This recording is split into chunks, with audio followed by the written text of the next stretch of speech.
열게 되어 영광입니다. 이 책은 일본 작가의 책이지만 배경은 1770년도 영국 런던을 배경으로 죽은 시체의 등장과 이를 두고 치안판사 존 필딩의 추리가 펼쳐진다. 외과의사 데니얼과 그의 5 제자의 상황과 제자의 친구인 천재 문학소년 네이선 캐런의 런던 입성기가 번갈아 펼쳐진다. 런던의 외과의사로 해부교실을 운영하는 데니얼에게는 5 제자가 있다. 22세의 수다탱이 클래런스 스푸너, 21세의 뚱보 벤저민 빔스, 23세의 말라갱이 엘버트 우드, 21세의 절세미남 에드워드 터너, 19세의 천재 세미라가 나이절 하트. 이 5 제자 중에서 에드워드와 나이절은 데니얼 버턴과 함께 생활하고 있다.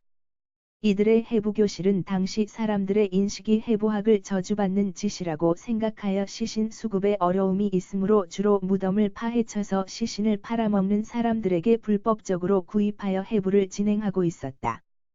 해부교실의 데니얼 버턴은 세상 돌아가는 것에는 관심이 없고 해부학과 해부학 자료를 만드는 일에만 빠져 살고 그의 형 로버트 버턴은 존경받는 내과의사로 동생에게 재정적 지원을 해주어 동생이 발견해낸 지식과 창작을 자신의 이름으로 발표하고 이용했다.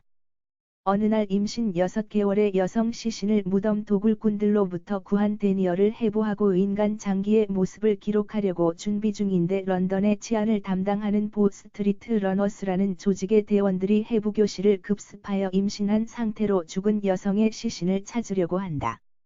그러나 발빠르게 이 시신을 굴뚝 안쪽으로 옮겨 놓아 보스트리트 러너스는 빈손으로 해부교실을 떠나게 된다.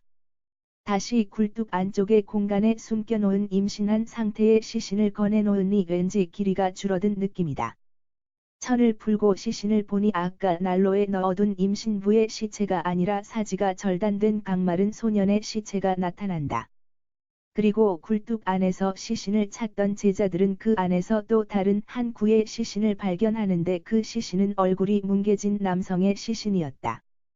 한편 자신이 발견한 고시를 출판업자에게 보여주고 자신의 작품도 출판하기 위해 런던으로 올라온 체구가 작은 한 소년이 있다.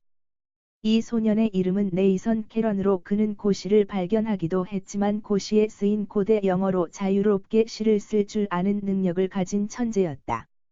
다니던 교회의 목사가 고시의 발견을 흥분하여 런던의 유명한 출판업자인 틴들씨를 만나러 런던으로 올라온 것이었다. 길을 헤매던 네이선은 무덤가에서 에드워드와 나이저를 만나 셋은 친구가 된다. 틴들씨의 가게로 가서 그에게 자신이 발견한 고시의 원본을 넘긴 네이선은 그 가게에서 러프헤드 준남작의 딸인 일레인을 만나서 친분을 쌓고 시간이 되는 상황에선 그녀에게 불어로 된 책을 영어로 번역해서 읽어주며 잦은 만남을 갖는다. 그리고 틴들씨의 가게에서 한 남자도 알게 되는데 이 남자는 가이 에번스란 사기꾼이었다. 진품인지 진위를 조사해 달라는 고시에 대해서 틴들씨로부터 확인이 늦어지게 되자 돈도 떨어지고 할 일도 없던 네이선은 카페에서 만난 해링턴 씨에게 신문에 사설을 써줄 것을 제안받고 이에 승낙한다. 현 정치를 비판하는 글을 써서 정부를 압박하고 돈이 되는 것이라면 뭐든지 하는 해링턴 씨는 퍼블릭 저널이라는 황색 신문의 사장이었다. 정치라면 문외한인 네이선은 돈을 벌기 위해 퍼블릭 저널의 필명으로 글을 기고하게 된다. 한편 임산부가 러프헤드 준남작의 어린 딸임을 알게 되고 그 시신을 해부하 순간에 치안판사 존 필딩과 그의 부하인 앤 셜리 무어와 데니스 에버시 해부교실을 찾아온다. 그리고 이 어린 딸이 비소 중독으로 살해되었음을 검시를 통해 알게 된다.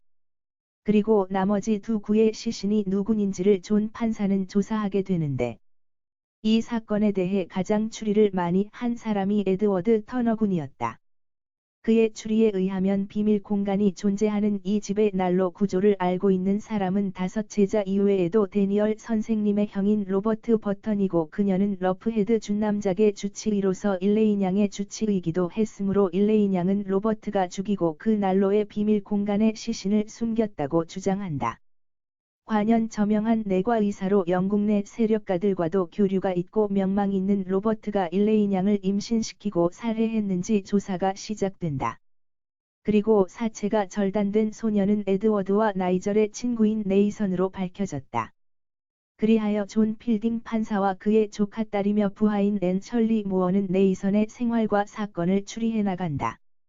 그리고 조금씩 밝혀지는 에드워드와 나이절의 거짓말들. 판사는 에드워드와 나이절을 의심하게 되고 판사의 추리와 제자들의 추리가 맞물려 어느 것이 진실이고 어느 것이 거짓인지 알 수 없는 상태에 빠진다.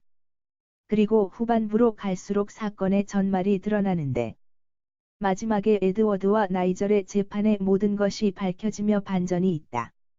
18세기 런던의 법과 의학의 내용이 잘 섞여 재미있게 읽을 수 있는 추리소설이다.